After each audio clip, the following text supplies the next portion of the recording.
Oh, it's glad to be back. This is Adolph Mongo, Detroit in black and white. Look, I've been gone for a long time, man. Yeah, welcome back. And you know what? I think we should talk a little bit about it. I'd love to share with people about Morocco.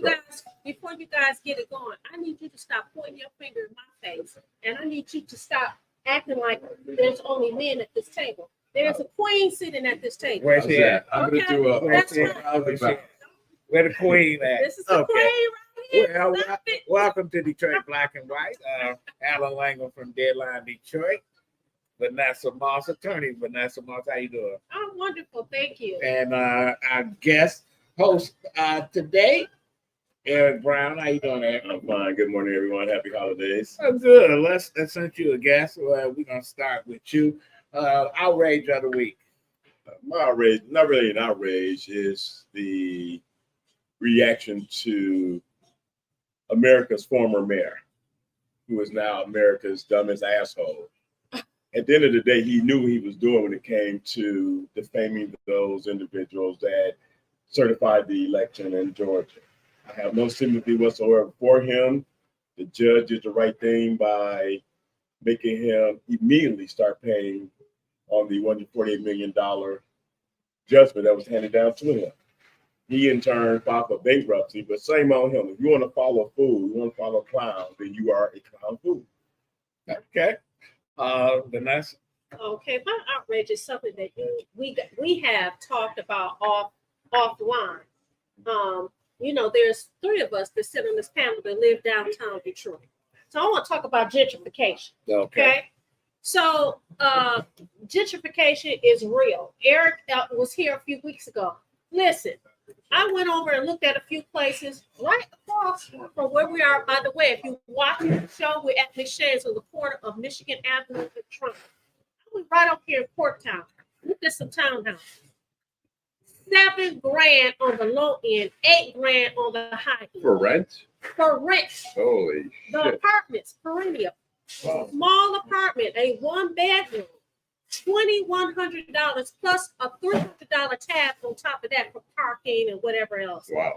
On the high end, for a 2-bedroom larger apartment is $3,750 plus a $300 tab. That's $4,000. Let's talk about the place that's across from where I stay. A studio apartment, $2,600. A 1-bedroom apartment, $4,000. A 2-bedroom, $10,000. Who in the heck can pay that money? Well, the person that got the money, but people that can pay the rent. If you got listen, we're talking about the city. You wanted Detroit. You wanted Detroit to come back, didn't you? You wanted them to come back, didn't you? Then you wanted to come back, but not this way. But what way? You pricing people Section 8. Listen, Section 8. It's not going to be Section 8. Yeah, Section 8. It's not going to be Section 8. Listen, you're talking about a city Section 8. that's predominantly black. You had the largest home ownership in the United States, black home ownership. Now people have turned into renters, and those people that are renters, guess what? They can't afford to live in this area. Gentrification is real, and it's not just downtown. We're going to know what's going on. All these areas, gentrification is real, but to what? To the benefit of who?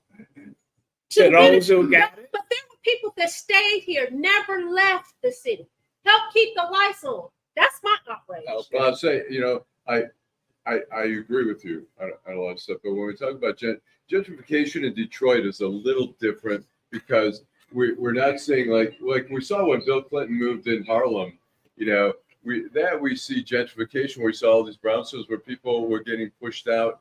Here we're not. There hasn't been anything here. I mean, these are new. A lot of these things are new buildings. It's not like they're pushing people out, but they are putting but it does. They're keeping people out. They People keep can't afford it. And those people lost their houses because of predatory lending. Guess what? They can't afford to stay. So it is the same. Well, it's the same in a lot of ways, but it's different too. No, listen. Late Coleman Young said when I worked for him, if y'all don't stop pointing your fingers in my face, we're gonna have a fight. He said wait a minute. He said that when he went to Chicago, for a conference. There was this big, tall building being built, and the condos, office space, etc. And it says financed by the National Bank of Detroit. He said we can't even get the NBD to finance anything. When he was the mayor, he said people wanted to get a mortgage. Well, NBD would give them a mortgage if they went across 8 Mile Road, but they wouldn't give them a mortgage if they was here. So those folks that stayed here, and I tell folks all the time when they say, "Oh, it's black," I say, "White folks always been here." And you had a group of people never left. Yes. And they stayed downtown. They got pushed out because here come the young ones who a family can give them a down payment.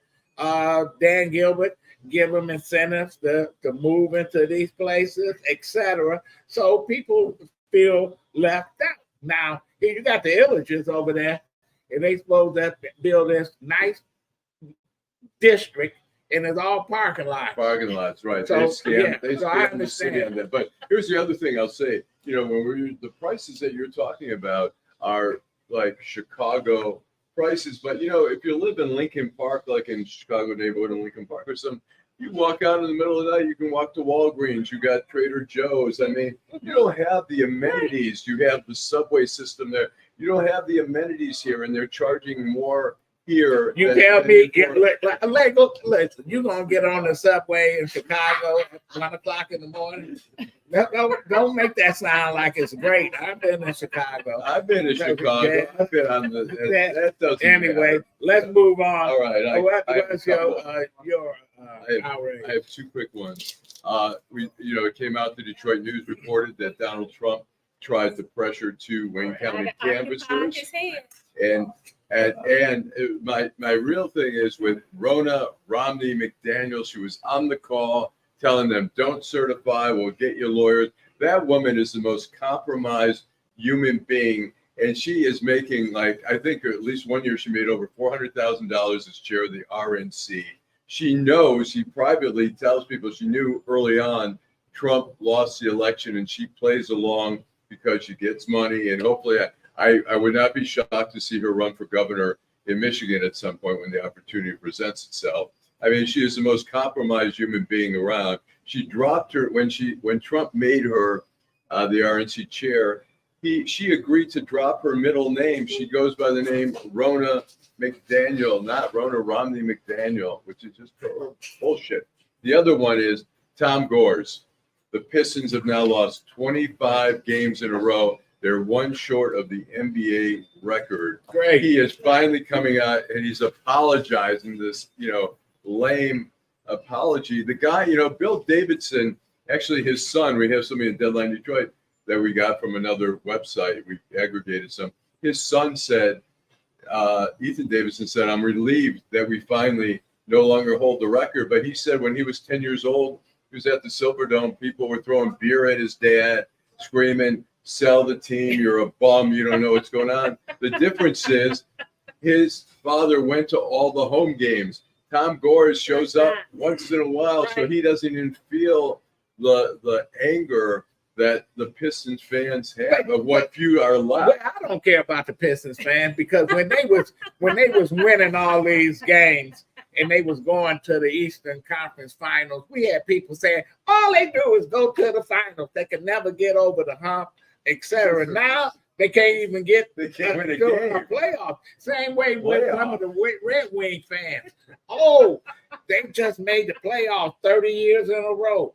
And that don't mean anything. Now they can't even sniff a playoff. So you can't forget about the Lions. Everybody, getting less than a damn about them. Now they want to act like people, act like they want to be world beaters. I have not watched a Lions game in 7 years. I will not watch a Lions game. I don't give a damn. They win the Super Bowl 10 years in a row. I am not a Lions fan. Jim gonna get you for that. Jim take it. But anyway, Go Lions. My outrage is the Democratic Party. The Democratic Party. You read these stories on the internet about this little town where the Republicans took over and they outlaw Black history, Hispanic pride month, all this other stuff, because they say it's woke. Oh, we don't want to be woke. Now, Democrats who depend on people of color as the most important base, they are set silent and let these folks do whatever. Now, I'm woke. Now, if Ron DeSantis say it's okay, Florida never had any lynching. Ron DeSantis said Rosewood never existed. Ron DeSantis said slavery, oh man, they created blacksmiths and they got a trade. And so, but the Democratic Party has never come back and say, no, that's some bullshit. And Republicans, I have to give them credit, they got an agenda. And when they in control, after they controlled Michigan politics for 40 years, they did what they said they was going to do. Right. John Engler was the master, and he did it, and he did it his way. Now here we got the Democratic Party is on the verge of losing their base now because of redistricting, and we're going to talk about that. But yeah, the Democrats, man, it's a joke. I refer. But we're going to take a break. We're going to take a break and we're going to come back. And I might lose my train of thought. Oh, man, you ain't never lost your train of thought. Won't.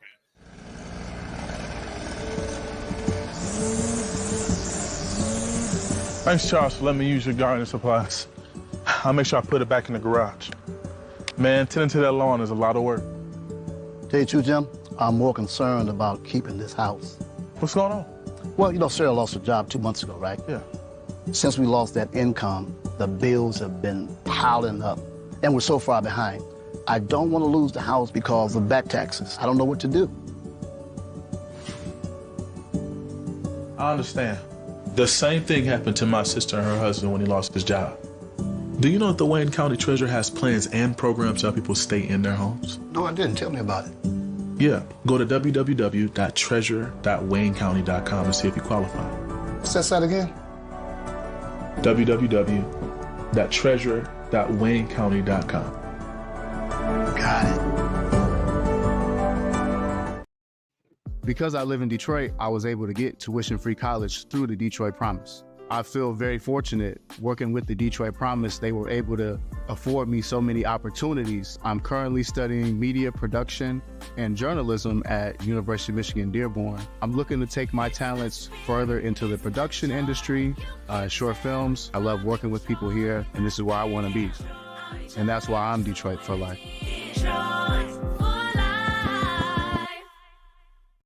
Okay, welcome back. Eric Brown, we have you on. Eric, tell us a little bit about your background. Wait a minute, Allan. We want to know. Wait a minute, Allan. Wait a minute. Is. Wait a minute, Allan. Let me continue. Well,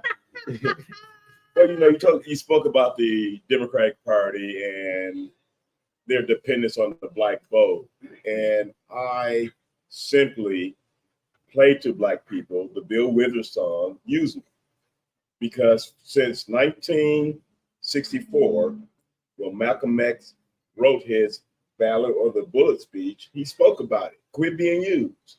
But unfortunately, the black electorate has allowed themselves to be nothing but used. 4 years ago, they ran the Democrats in the state of Michigan, the last election, well, even the election before that. They ran a ticket of all women. They gave a damn about having a black person on the ticket. Look at when Godfrey Dillard ran for Secretary of State. He was not even getting support from the Democratic Party. But we still, well, y'all, they, them, still depend on a party to say they're going to do things for you, and they don't. Black people allow a old white man to tell them, you're not black if you don't vote for me. How dare a black man validate me as a black person? I get less than down about the Democratic Party. I don't care who feels the way they do about me. When I speak about the Democratic Party, I vote for the person, not the party, and I have no problem. I have been splitting my tickets since 1984. So I'm not about Democrats. Let me ask you this, though, Eric. Given that you know that it's a two-party system, you split the ballot, and we've had conversation. I, too, have split the ballot. But let me ask you this. What has it gotten? Because politics are local. Politics are local. I live in a community where both Republicans and Democrats has made my community a great community. You go on any street corner in Detroit, you tell me what has Democrats done for Detroit to move this city forward. You have 5% of ninth graders in the Detroit public school system, only 5% of ninth graders proficient in reading. You only have 12.6% of But you third can't blame graders. that on the Democrats. No, they talk about education. You can't blame it on them. What have they done to- You what have they done to advance? can't blame all that on the Democrats. You blame some of them because they promised the world to deliver nothing. You but blame you blame it on people who elect folks that don't get the job done. Well, the few people that vote. It's just like me. If I'm representing somebody, say they're running for judge, and I'm representing people that's Republicans, Democrats, and stuff, and it's nonpartisan. We all know most of it's not Nonpartisan. It's not. but there are folks that, regardless of what they got an R or a D behind their name, they the best person. Right. The correct. thing that I hate about it in the city is we don't have a lot of choices. When somebody win a primary, that's it. Right. You know what? You can't. Oh, that person that won. If they won the primary, now it's a given that they're gonna win the. But it's about holding people accountable. That's the other problem. You don't hold them accountable. They keep voting the same people over and over because again. people say until they people want you to change your elected official, but theirs they don't want to change. It's always, well, we need to get rid of that person, but then they don't want to get rid of the person. Yeah. But to Eric's point, I play devil advocates on both sides. I do what you do. One of the things that when you talk about the party playing to the Black electorate, I've noticed lately you have the vice president, and they're talking about who? The vice president of the United Who States. is that? Don't play. I'm playing because she's been invisible. No, she's Ralph Ellison wrote about her. Okay. She's been invisible. She's visible now, but now what they're talking about is the infant mortality rate and how Black women have problems giving birth to babies. And I'm looking at this and I was like, oh, okay, it's election season. Who are we going to play to? We're going to play to Black women voters. That's exactly what they're doing right now, which is quite interesting. They wore pearls and gypsies 4 years ago. Let me ask. Thanks. You see my fingers up? Yes. Let me ask you this. We talk about the illiteracy rate and the low level rating. What can we do? I mean, I know you're an advocate for literacy and stuff like that. What can we do instead of relying on the politicians? Get involved. I was at the parents' conference last week. Well advertised. There were no more than 20 people there. This was about a conference for Black people, Black parents, to learn about what they can do to help their Black kids. Right. And 20 makes no sense. 250. It was set up for 250 people. I guarantee you, had there been a release of Michael Jordan gym shoes or giving away Michael Jordan gym shoes, the place would have been full. That's the way.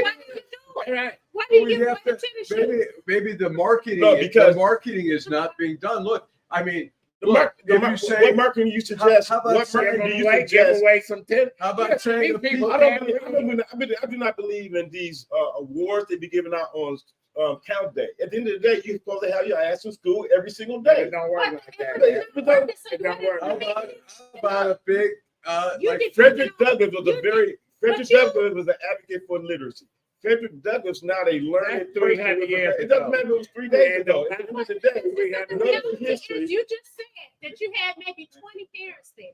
You wanted I said 20 people. I don't want 20 to people. Okay, 20 people there. But you wanted over 200 people there. You're going to have to do something different to get people to participate. You could have a pizza You're party. going to have to do what you talk about the Democratic Party does. We're not going to. We're not going to. At the end of the day, if it's important to you, you show up. You shouldn't have to bribe people to get them to come. Hold tight. If that's the result. You're not going to convince me as a person that's an advocate for literacy that I got to bribe people to care about literacy. You're not going to get But there. you got to. No, I'm not. But the it was my event. My event was in February. But those parents can't read. That's why they not coming there. You got parents that don't have a book, don't have a magazine, don't have a newspaper. We in an age where But they're smart. I saw a little baby with a phone. The doing goal, one of these the numbers. goal of the conference is giving us an opportunity to You gotta help get you. them there. You gotta get them there. If they can't drive, By you any send a means bus. If they do not care, Yeah. if they do not care, then you're gonna have the same and you're gonna be situation, disappointed. Eric. He's gonna continue to be You're gonna disappointed. be Eric, disappointed. you have to you have to look at it. You're looking at it from your point of view that you should care. Well, you have to convince people to care more. I care. I graduated from high school with 3.7 GP. I went to college. I cared. So You are looking at it from a. You have to look. I'm not looking at it from a You can't unilateral look point at of view. I'm No, no, looking no. at it from a. Did your parents teach No. you how to read? I don't even know if my father, who was from the West Indies, had a high school But education. did he teach you? They care. Okay. They care. It's not about them teaching me. They care. It's And I about- emulated. It's about I emulated what I it's saw him do. about the parents. He read the paper every day. Detroit News. Right. Detroit Free Press in the morning. Detroit News in the afternoon. You emulate what you see in the household. So if the parents do not care enough to make sure that their kids are learning, shame on them. Listen, you got James, parents. you You got something parents. You different. got parents that's abused. You got mothers that's abused. You got kids that taking care of their siblings. You got parents that's in jail, incarcerated, etc. Let me simplify. That's what he just said. You got people who don't care. But let me And what I'm simplify saying even is further. this: you're going to have to feel for those people. Give me some in a joy. different way. Give me some Jordans, Whatever and it I'll is. show up. Let me simplify even further. Give me some Nike After the t-shirts. passing of I'll the show up. Emancipation Proclamation, after the Juneteenth celebration, it is a damn shame that Black America does not take education serious enough to be educated. Slaves were not educated. Right after the Emancipation Proclamation, you had all these colleges that were formed, Black colleges, through the Freedmen Society. The Freedmen Society's purpose was to educate former slaves. So if we feel that our ancestors, who were treated like a piece of shit, found education to be important enough, why in 2023 Black America does not find education to be important enough? It's not a question of why. It is the question of It's- why, because the it's- statistics well, show they don't care. They're not But educated. Eric, I'm sorry. Eric, you have to figure out how to change. I am not bribing. The city of Detroit is That's why paying we people. didn't have people show up. Eric, we said Eric, Here's my point. Okay, the city of Detroit we're is paying trying to people. make a point. The point Vanessa, is you're no. going to have to do something different to get people to The draw city of people Detroit is in. paying people to get that damn education. People still not fucking getting education. So no, I'm not Eric, paying people to get think out of the education. Where box. you really gonna be disappointed. He's disappointed. The city of Detroit is And you paying still people to don't get get that education to get their Right. GED, and they're still not getting their GED. He's going to continue to stay in the state of But you know what? disappointment. We listen, hey, Eric. We can talk about this all day, all week, all year, Air day. and it's the same old. You know. Then why, if it's the same old, then Same old. all the complaints that come into politicians, into the school districts, into regular conversations, like yesterday, I was at an event with some classmates. We just chopping it up. I was able to educate those individuals. And one thing I can say, every individual that was there, which was about 10 other Black men, made a commitment to support my initiative in Why 2024. don't you run for office, man? See, people but like Eric- you get out there and you got a nice agenda. He run for But- office. He got to give people something. Right. There's no question. I'm not giving But chicken Eric- dinner. You gotta have something. I'm not robbing people chicken dinner. Yes, you You got got to. fundraisers for some food. You're gonna have to give them something Right. to draw them in. You could get all these places to donate food, to pizza or actual meal, have a big dinner, have a festive occasion where people want Everybody not thinking like you, Eric. Unfortunately, that's why I say to the fans, it's what it is. That's And Eric, unfortunate. you know what? You complain about the politicians. We need to work around the politicians if they're not doing what we see our education Work system. I do work around the politicians. There's not a politician that has been involved in any of my initiative because I do not want them to be involved because I see how they have done to turn education into a Demonification of America. We're gonna continue this conversation at another time, and we're gonna And we have a great yeah, ad and we're gonna that's bring fit right into this. what ad are we talking We're about? talking about I was just working jobs and jobs. It wasn't a career. We were just living paycheck if I was making it to the next paycheck. By me going through the program and obtaining my GED, I have more job opportunities, better job opportunities. I got paid to get my GED, and now I have a great job with benefits working for the Detroit Police Department. Detroit had my back. Okay, we are back. We are back. Vanessa, you Back wanna- in Detroit Black and White. If you're watching, like, subscribe, share. We're on the corner of Exchange and Trumbull. We're here every Saturday from 10 to 11 o'clock. Again, we're here at McShane's. Like, subscribe, and share. Today we have Can a I say guest. something about Yes. the likes? If you go to our YouTube channel and hit subscribe, then you will get notifications all the time. And the same thing with all our other channels, Twitter, Instagram, X. X. It's And X. so, and we also have a website, Deadline Detroit. No, I'm sorry. Detroit in black and white. I'm sorry, I've got too many things juggling here. DetroitinBlackandWhite.com, and you can see all the shows from the very beginning since we've been doing this. But go ahead. Thank you for that commercial now. Yes. Hey, Timothy Bay. I want to say hello to all those people who like, subscribe, and share, and they come in and watch us every Saturday. Tell your friends about it. Thank you for watching. But we have a guest today. We have a guest here. His name is Frank Szymanski, but Judge Frank Szymanski. He sits on the Third Circuit Court bench in Wayne County. He is a judge in the juvenile division. And we'd like to welcome him here today. He's going to talk about a few things. But first, why don't you tell the audience something about you? Tell them about yourself. So I took the bench. I've You been better on the talk bench. louder. You got to talk like you're louder than some of those people in the court. All right, then. All right. There we go. I'm in the house. Is that a little better? There we go. I hope so. All right. So I've been on the bench for 17 years. Wow. And I tell people that if you want to know the problems that we have in this country, you have got to come and sit and listen to the things that we hear about in juvenile court.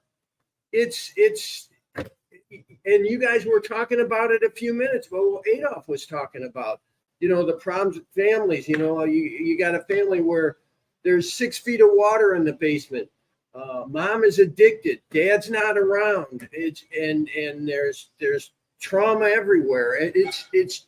And when we need kids that are growing up in these situations. We need them to have an opportunity to thrive. And how do you do that when you're living in that type of situation? And I tell people, for me, and this has been, I don't know, I feel like I want to be part of the mission from what I see because I didn't have those problems. I grew up in a family with 2 Polish Catholic parents, which meant 7 kids. All right. Mom, 6 boys. She wanted 1 priest. You know what? She got 4 lawyers. So, the Lord, I tell people the Lord answers prayers in his own way. But, the difference between how I grew up and how, the stories I hear about the kids in juvenile court. And I did a presentation for the Supreme Court Administrator's Office a few months back. And I talked about how, if we want kids to be able to thrive and we want them to be educated and we want them to be connected with that, and then they're living in these circumstances, there's just one word I kept thinking about: peace. Kids need to have a sense of peace. And how do you get that when you're growing up in these circumstances where, your mom's partner is choking her every other day or beating on her, or she's got untreated mental illness, or you got an incarcerated parent? it's What are the cases that you are generally seeing every day? I mean, are we talking about drugs or violence or what type well of that stuff? I call it the the unholy threesome. Every neglect case, and let's face it, and kudos here. Vanessa Moss was in my courtroom for years, representing kids. Trying to do the best that she could for me. God bless you for that work. I very much appreciate it, and all the attorneys and all the social workers that work in these cases. But when you ask, what do we see? There's three things, and there's it's just a question of, for every case that I have, it's one or two or maybe all three of them. Domestic violence, untreated mental illness, and substance abuse. Pretty much, I don't know if I can think of a case I've had where isn't one of those, that three-headed dragon that is traumatizing our community. And are you able to break the trend at all, or is it just something that you go, this is something every day we're seeing, and it's just what are you trying to do differently? That's why I'm here today. All right. That's why I'm here today, because I want to talk about this, and I want to talk about something that I have been working on really pretty much since the first year or two I got on the bench and saw this, and I feel like I'm shouting in the dark or whatever. I want people to understand that there are answers, and I'm going to tell you what I think is the most inspiring educational story that I have ever heard in my life. And I'm working with a nonprofit that works out of Florida, and it's called Inner Explorer. And if you go to, there's a website, innerexplorer.org, you can go there, you can see, they have some videos, some different things. So they have a program where It's They- I'll put this on the screen. Inner Explorer. innerexplorer.org. They introduced this program. Now listen to this. There's a school in Florida where 80% of the kids are homeless. 95% of the kids are eligible for government assistance. So are we talking about the middle class or the upper crust? I don't think so. A kid hasn't got a way to live at home. I mean, hasn't got a home. That's a challenge, right? So this school, now would you be surprised to know that this school was an F-rated school? You wouldn't be surprised to hear that, right? I mean, given that's the constituency. Well, do you know they introduced this program, and then the next year, this F-rated school became a C-rated school. And the year after that, it became a B- rated school. And do you know that in 5 years with this program, they became an A-rated school? And it was the fastest transition that any Florida school had ever made. So what is this program, you might ask? I'm glad you asked. You did ask that, didn't you? All right. Oh, yeah. So Inner Explorer, what it is, it's simple. Okay. And there are some schools in Detroit here that are using it, but we've got maybe 5-6 schools. We need every school to be doing this program. It's a mindfulness program. What they do, it's basically a recording, and the recordings are made by actual students. And it's just a mindfulness where, you settle down, you learn how to, you take some deep breaths, and then they'll guide you through a mindfulness meditation. And mindfulness is really a practice of just really learning to be aware and to be in the moment and to focus. And for example, one of the programs that they have, teaches kids to think about, hey, when you're really challenged, you don't have to just fly off the handle, right? You can take a couple breaths. You can assess, hey, I really have some choices as to how I'm going to respond to this situation, because we don't control what happens to us. We only control our How we response. respond to it. But that's the key, right? That's Well, the key to living. I have always been an advocate of, in the public schools, of doing meditation and yoga as well, which is another discipline of. You know what? Hey, you're preaching to the choir. Yeah, I always thought that. I thought that's something and it's great that you're doing the meditation thing and the mindfulness, because that is something that is so badly needed. And they've shown in meditation where they've done it in communities where violence has gone down. Absolutely. There's been an So impact. let me ask you this: as a city judge, have you ever had anyone that has come before you? Have you ever recommended that they participate in this? And if so, have they? And have they reaped any benefits? Have you seen that they've reaped any benefits at all? So this is nice because actually, and I actually just assigned a couple new cases to learn instruction in mantra meditation, which is something that, that's the first thing that I did this morning. I do it every day, and I do it every day.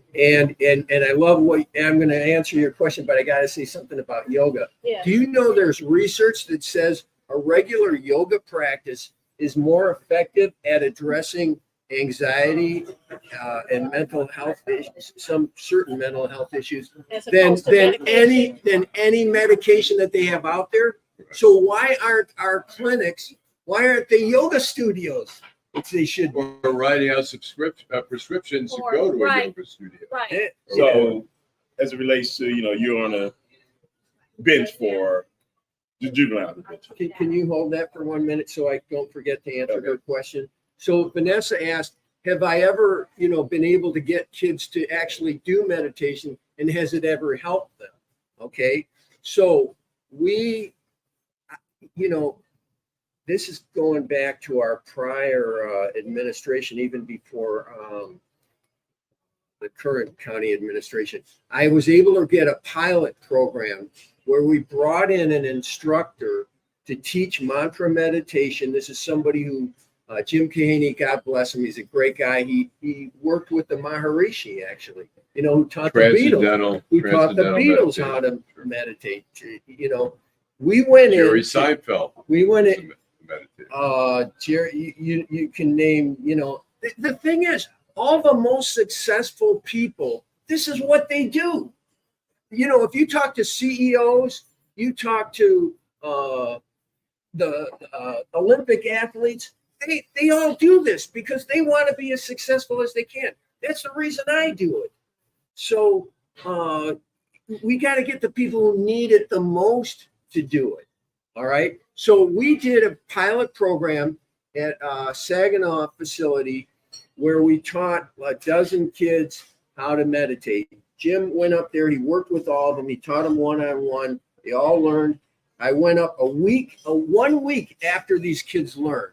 All right. And Jim and I drove up there together. We were gonna meditate with them. And he said, Judge, you are going to be impressed with these kids because they have taken this on. In this meditation, it's very simple. You just got to do it. All right. So we went up there. I sat in a circle, and these are kids that were carjackers or they were there for assault with intent to murder or armed robbery. These are our most challenged kids, right? In terms of what they've done. And I sat there and meditated with them, and they had only been doing it a week. And these guys were like pros. You couldn't hear anything. And they say when you meditate in a group that there's a synergy and it actually goes deeper. And this is, about community, reducing violence. And I literally almost fell out of my chair because I went so deep. I just dropped out. And I don't have that experience when I'm at home. So these kids got it. And we did a survey. We asked them, and why not? Why not ask the kids, well, what's the best intervention? And these were kids that all had counseling. They all had the group therapy. They all, for God's sakes, they were in a treatment facility.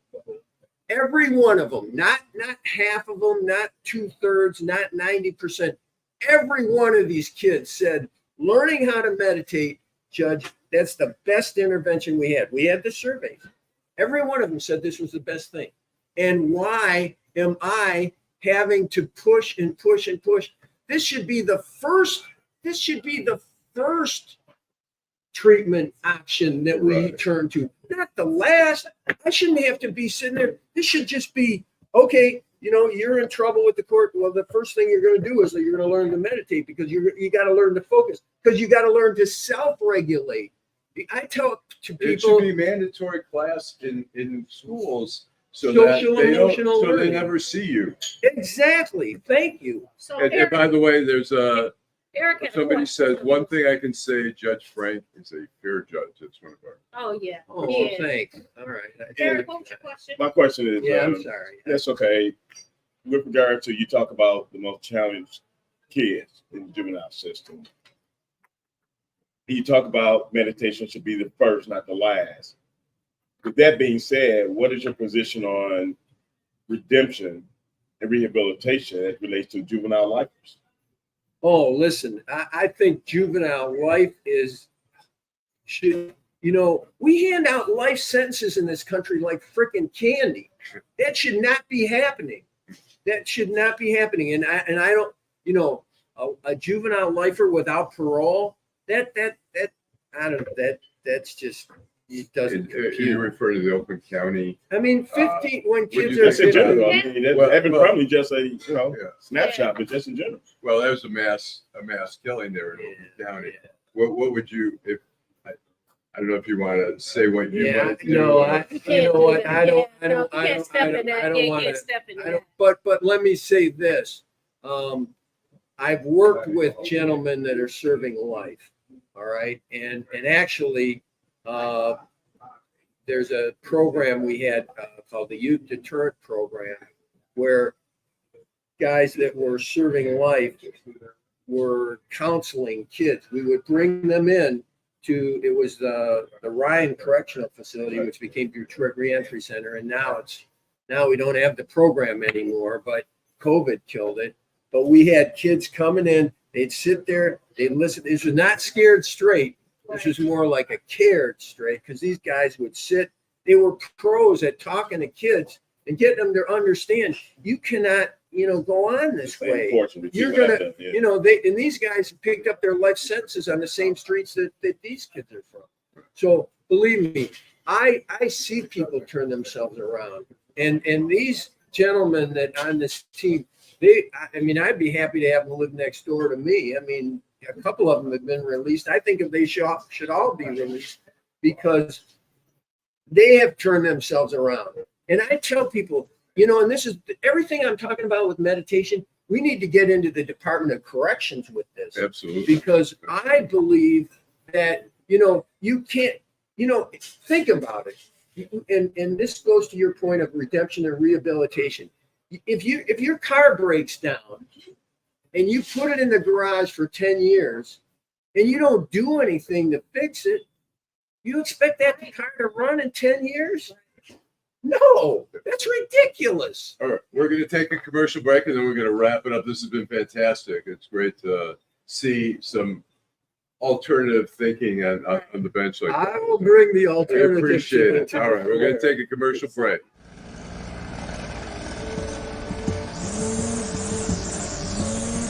Thanks, Charles, for letting me use your gardening supplies. I'll make sure I put it back in the garage. Man, tending to that lawn is a lot of work. Tell you the truth, Jim, I'm more concerned about keeping this house. What's going on? Well, you know, Sarah lost her job 2 months ago, right? Yeah. Since we lost that income, the bills have been piling up, and we're so far behind. I don't want to lose the house because of back taxes. I don't know what to do. I understand. The same thing happened to my sister and her husband when he lost his job. Do you know that the Wayne County Treasurer has plans and programs to help people stay in their homes? No, I didn't. Tell me about it. Yeah, go to www.treasure.waynecounty.com to see if you qualify. What's that site again? www.treasure.waynecounty.com. Got it. This is, you know, one that- All right, we are back. Well, we're back. Thank you, Vanessa. This is Vanessa Moss's idea to bring the judge on at the last minute. I'm glad that you could come on. You know,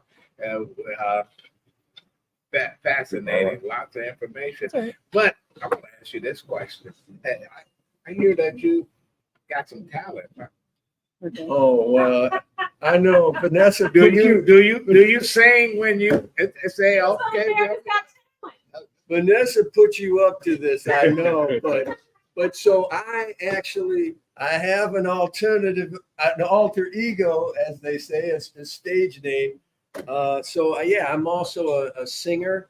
I've got I do a lot of work online. I compose and sing songs with people I've written from all over the world. We just hit #1 on a radio station in London. What kind of a stuff? couple weeks What ago. kind of music?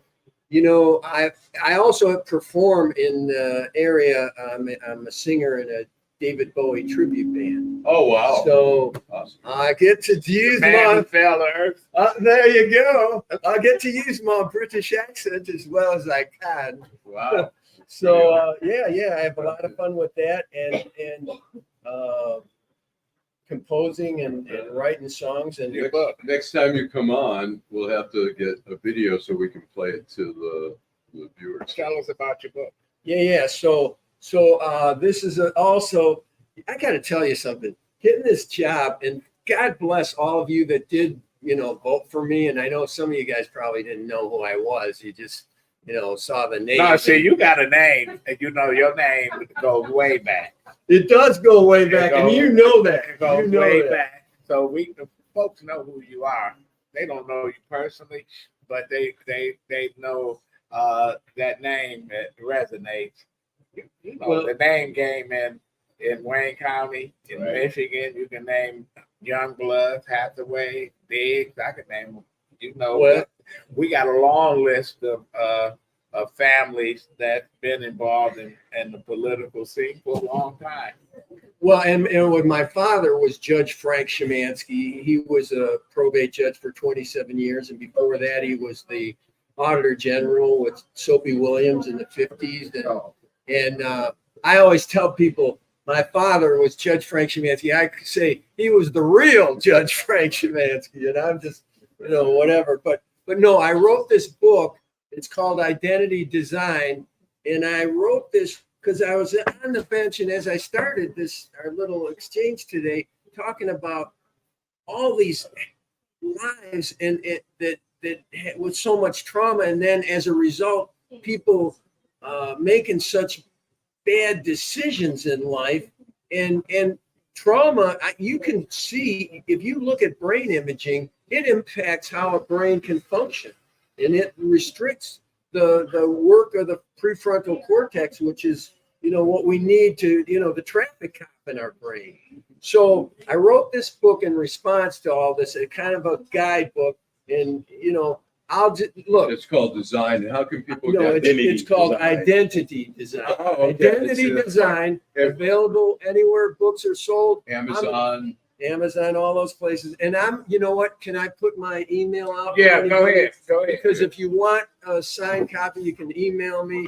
And if you have any other thoughts about anything I'm talking about, or if you want to be a foster parent, do you make appearances at schools? Yeah. What's your email? I'll put it So up there. the email is FRA. This is my personal. Okay, so it's not FRANKSS. My last name ZYMANSKI at yahoo.com. Frank S. Szymanski. So you got 4 attorneys in your family. And 3. My dad was a judge, and my brother's a retired judge, Dave Szymanski. I'm sorry, it's Frank. It's Frank S.S. In the last name. FRANKS Szymanski. Was 2 S's at Yahoo. Your father was a judge in the 50s? In probate. He was from 1960 to 1987. Well, see, we got a history. We go back, and I'm gonna tell you, I had a great aunt. Her name was Nellie LeGrand, and she's been gone a long time. my grandfather, my mother's father's sister, oldest sister. They ran the numbers. They had those little hotels on the boulevard that's now nursing homes, but they was hotels. She had about 5 or 6 of them. So when she died, all this money, the estate, it went to probate. It went to my dad's school. Because they was fighting over her money. She had like $100,000 in cash in a bedroom and all kind of money everywhere. She was one of those people. All I remember her sitting in a chair with a blanket over, and she had chewing tobacco and stuff. long black hair. She was like, man, she was a mean looking woman. But hey, she was an entrepreneur. Sounds like it. Yeah, there's no question. But as we wrap this up, how are we gonna get a handle on what Eric is talking about? What we have these kids that get caught up in the system, and and I know that if you're in the city, they get caught doing something, they go into juvenile. Someplace else, parents be able to bail them out, and they don't. Before you answer that, just to add on to it, same premise, one of the highest percentage of the school to prison pipeline comes out of the Detroit area. And when I talk about so let's talk about some things that your audience can actually do. Okay, so first of all, I'm going to recommend that Inner Explorer, that website that I talked about. Okay, that could be in your school. I want it in my kid's school. My kid's school doesn't have it. I want it in every school, and I've been working directly with the founder of this program, this Inner Explorer program, and so you could go to the website, educate yourself about what the program is about, and then you can go to your principal, go to your superintendents, go to your school administrators, and say, hey, this program, and it's been shown, they have the statistics, okay?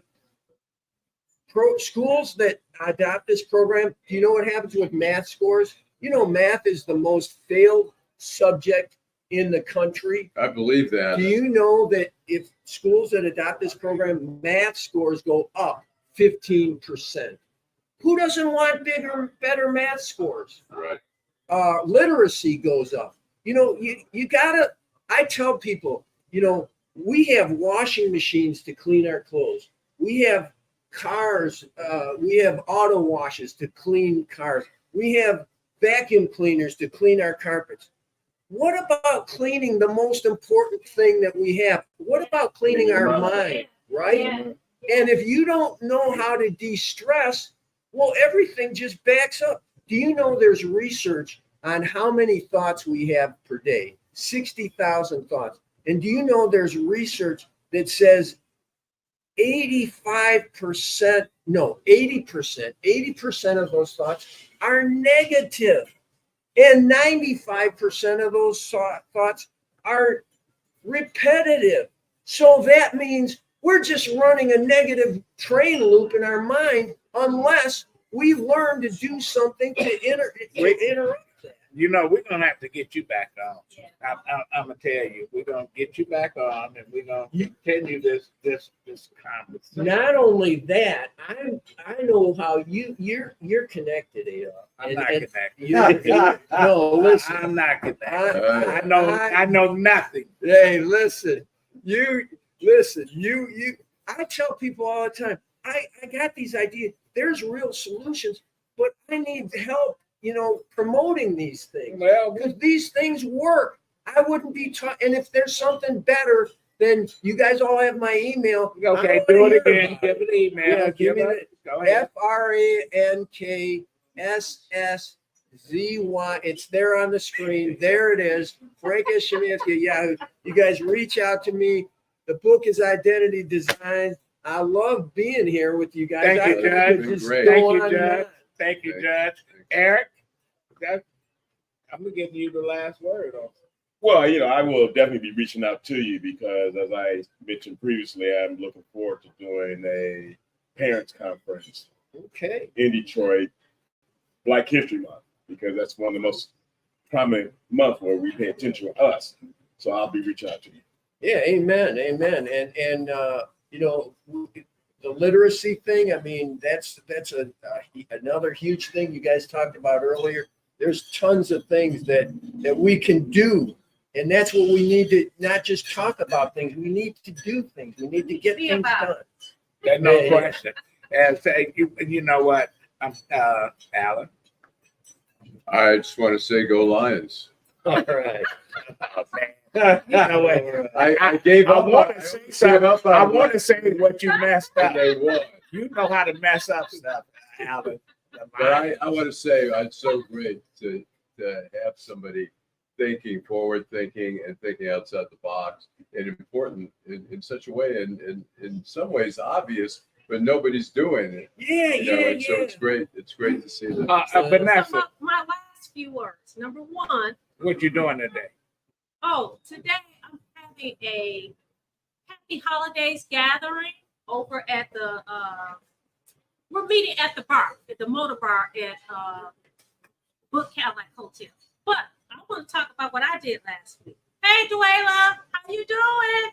I entered a contest last week, a deadlifting contest. Did you win? And the OGs, we shut it down. I came in first place. All right. I think that was fixed. It was fixed. But It was fixed. I also want to say this in all seriousness, is that something that our guest talked about is peace. This is the season, the holiday season, and we always talk about peace during this season. We need to have peace all year round, every day, all day. But I wish everyone happy holidays. Okay, I get one last plug in. No, you can't get one last plug in. So go ahead. All right. So, hey, I forgot to mention the name of the band is Bowie's Alive. If anybody needs to hire a Bowie tribute band for a show, Thank you can reach me at the email. What's your favorite Bowie song? Oh gosh, you know what? I'm going to tell you a favorite of mine. That's my favorite. I mean, I love Suffragette City. Yeah. I love Boys Keep Swinging. I love Rebel Rebel. We opened the show with Rebel Rebel. He doesn't get any more Bowie than Rebel Rebel. Fame is right there, you know. How about Let's Dance or China Girl or Modern Love? Those are all part of the set. Oh, great. Or Hero. Hero. You know, I know I all. know, you know them all. You know them all. It's all great. My last words, listen, Teresa, thank you very much. You know what, Jim, without these two, I'm telling you, come on, Christmas time. Christmas time In the city. You know, I don't believe in anything. I believe in these folks. And thanks, Eric. Thanks, Judge, Vanessa, Thank you. Allan, Jim, Teresa. Thanks, McShane, Bob, Richard. Absolutely. You know what, McShane's, they unwelcome us, and we like being here. You know, we're in Port Town, and we do have folks that care about the city. And thank you. Thank you. And Thank you. All right. we'll be here next week to bring in the new year. I'm glad I'm back. I was in Portugal. I was in Casablanca. I saw Humphrey Bogart. I saw Sam play it again. No, I didn't see anything. They don't use seatbelts there, man. But anyway, thank you.